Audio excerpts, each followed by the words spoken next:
చాలామంది ఆర్థిక సమస్యలతో బాధపడుతూ ఉంటారు. అయితే ఆర్థిక సమస్యలన్నీ కూడా తీరిపోవడానికి ఇంకా అమ్మవారి యొక్క నిండు అనుగ్రహం ఎలా పొందాలో కూడా ఈ వీడియోలో మనం తెలుసుకుందాం. ఈ చిన్న పని కానీ మీరు చేసినట్టు అయితే అమ్మవారి యొక్క పూర్తి అనుగ్రహం మీపైన తప్పకుండా ఉంటుంది. ఇంకా మీ కుటుంబ సభ్యులపైన కూడా ఉంటుంది. ఇక మీ ఇంట్లో ఆర్థిక సమస్యలే కాకుండా అనారోగ్య సమస్యలతో బాధపడుతున్న వారికి కూడా ఎంతో విముక్తి కలుగుతుంది. ఇంకా చాలామంది ఎంత పని చేసినా కూడా అవి నెల తిరిగేసరికి సరిపోయే పరిస్థితులు కనిపించవు.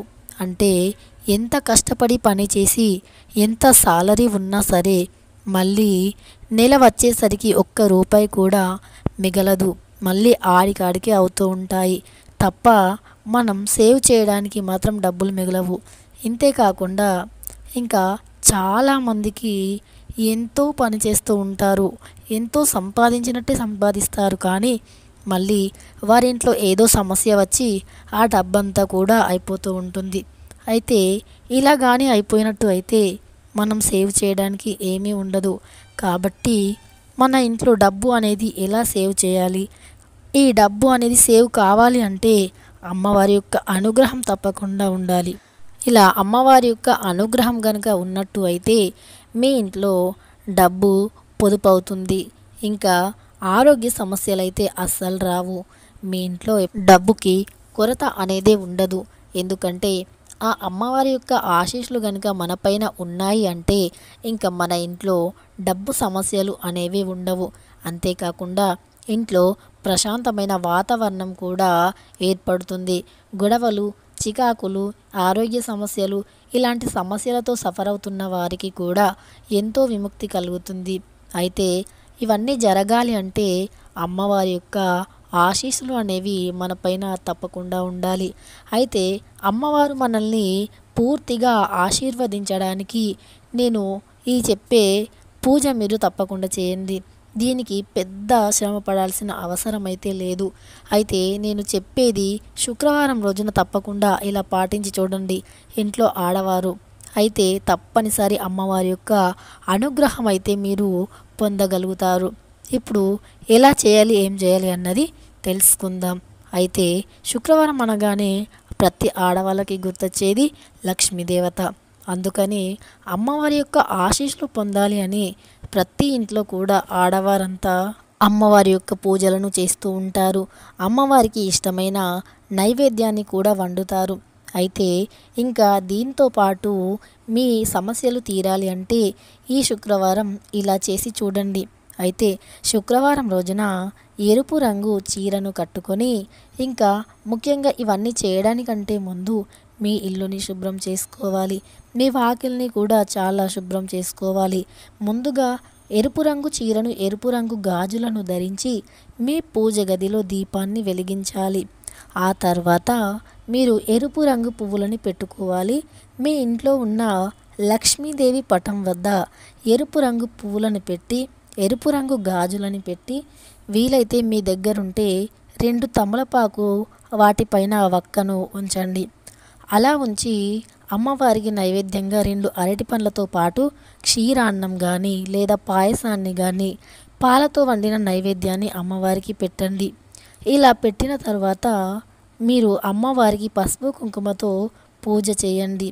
తర్వాత ధూపాన్ని వేయండి. ఫస్ట్ మీ ఇంట్లో ఈ పూజని ఆచరించిన తరువాత మీరు ఎరుపు రంగు చీరను కట్టుకొని, ఎరుపు రంగు గాజులను వేసుకొని, మీ తలలో ఎరుపు రంగు పువ్వులను పెట్టుకొని శుక్రవారం రోజున లక్ష్మీదేవి అమ్మవారి గుడికి వెళ్ళిరండి.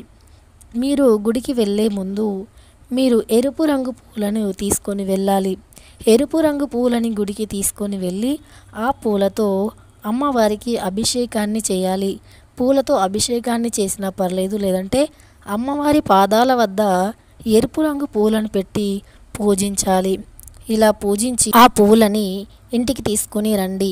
మీరు పూజకి వాడిన పూలని ఇంటికి తెచ్చి ఏదైతే మీ డబ్బు దాచే స్థలం ఉంటుందో, అంటే మీ ఇంట్లో బీరువా, అల్మారీ లేదా మీరు ఎక్కడైతే ముఖ్యమైన వస్తువులు, డబ్బు, నగలను దాస్తారో ఆ ప్లేస్లో ఈ పువ్వును ఉంచండి. ఇక ఇలా కానీ ఉంచినట్టు అయితే మీ సంపద అంతకంత పెరుగుతూ ఉంటుంది. మీ ఇంట్లో చాలా ప్రశాంతమైన వాతావరణం ఏర్పడుతుంది. ఇక దీంతో పాటు శుక్రవారం రోజున విష్ణుమూర్తిని కూడా పూజించడంతో పాటు మీరు అమ్మవారి యొక్క అనుగ్రహం చాలా పెరుగుతుంది.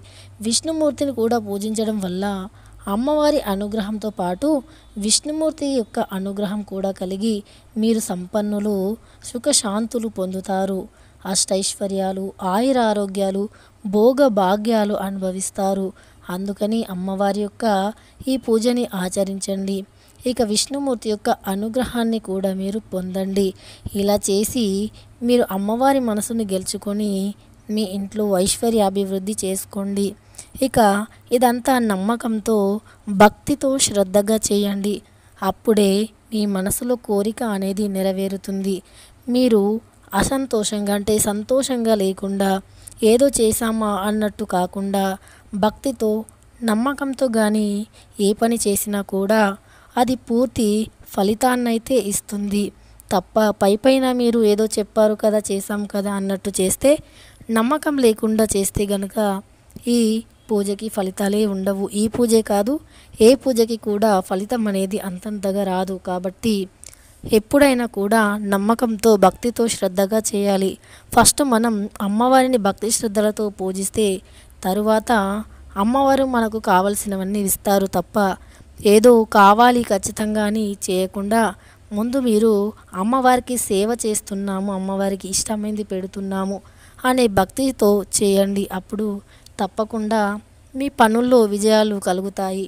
మీ ఇంట్లో సిరి సంపదలు వెళ్ళి విరుస్తాయి. ఇంకా మీరు ఏదైతే చీకటి జీవితాన్ని అనుభవిస్తున్నారో మీ చీకటి జీవితం నుండి కూడా విముక్తి పొంది మీ జీవితాల్లోకి చక్కని వెలుగు లాంటి కాంతిని అమ్మవారు ఇస్తుంది. కాబట్టి మీరు తప్పనిసరి ఈ యొక్క చిన్న పరిహారాన్ని చేసి చూడండి ఈ శుక్రవారం నుండి. అప్పుడు మీకే అర్థమవుతుంది, చాలా మంచి ఫలితాన్ని అయితే చూస్తారు. అంతేకాకుండా మీరు ఎప్పుడూ కూడా అమ్మవారికి ఇష్టమైనట్టుగా ఉండాలి. అంటే అమ్మవారికి నీట్నెస్ అంటే చాలా ఇష్టం. ఈ నీట్నెస్ ఎక్కడ ఉంటే అమ్మవారు అక్కడ ఉంటుంది అంటున్నారు మన శాస్త్రజ్ఞులు. కాబట్టి ఎప్పుడూ నీట్గా ఉంచడానికి